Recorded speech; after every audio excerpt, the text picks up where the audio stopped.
i-share ko lang po yung about sa na-experience ko na live stream dito sa Facebook. So, first time ko lang siya na na-experience talaga dito sa Facebook.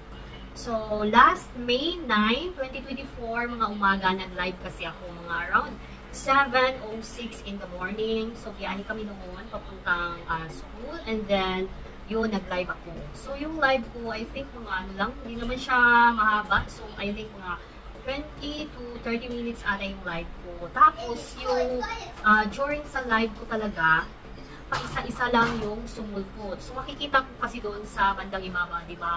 May makikita tayo doon kung ilan yung nanonood sa atin during live stream. So, una, isa. Tapos, mag-0 naman siya. Tapos, isa naman. So, I think total of viewers ko that time sa nakikita ko during live is dalawa lang talaga. Pasulpot-sulpot yung dalawang viewers ko. Tapos mag-0 siya. Tapos, natapos na yung aking live stream, nag-antay muna ako ng 15 to 20 minutes. Tapos, pinuntahan ko yung page ko, and then, tinignan ko kung magkano yung views. I mean, kung ilan yung views na nakuha during my live stream. So, tinignan ko siya, and then, nagtaka ako kasi nga, nakakuha ko na 1,600 views on that live stream. So, mga lang ako, bakit ganun? So, during live, wala kasi ako masyadong viewers. Dalawa lang talaga. Tapos, pasulpot-sulpot pa isa. Ayan. Tapos, mag-0 naman. Tapos, yun pala, nakakuha siya ng more than 1,000 views. So, happy naman ako kasi nakakuha tayo ng more than 1,000 views. Kaso lang nagtaka ako kasi first time ko siyang na-experience talaga na ganun.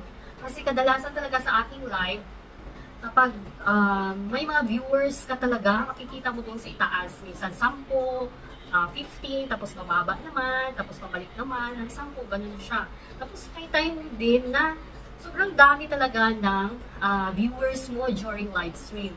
Tapos, yung isang live stream ko lang talaga yung medyo kakaiba kasi nga wala masyadong makita ng viewers. Dalawa lang yung nakita kong viewers during live stream. Tapos nakakuha pa siya ng 1.6.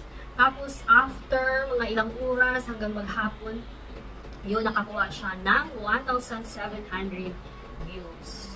So, ayan, medyo kakaiba lang talaga yung ganung live dito sa Facebook. Ay, hindi ko din masyadong alam kung siguro sa pag-promote siguro yan ng ating page from Meta, ganun siguro. Hindi ko rin masyadong yung strategy dito sa Facebook pagdating sa mga ganyang sa mga viewers mo, tapos wala naman kang makita during live, but then yun, nakakuha pala siya ng more than 1,000 views. So yun lang talaga.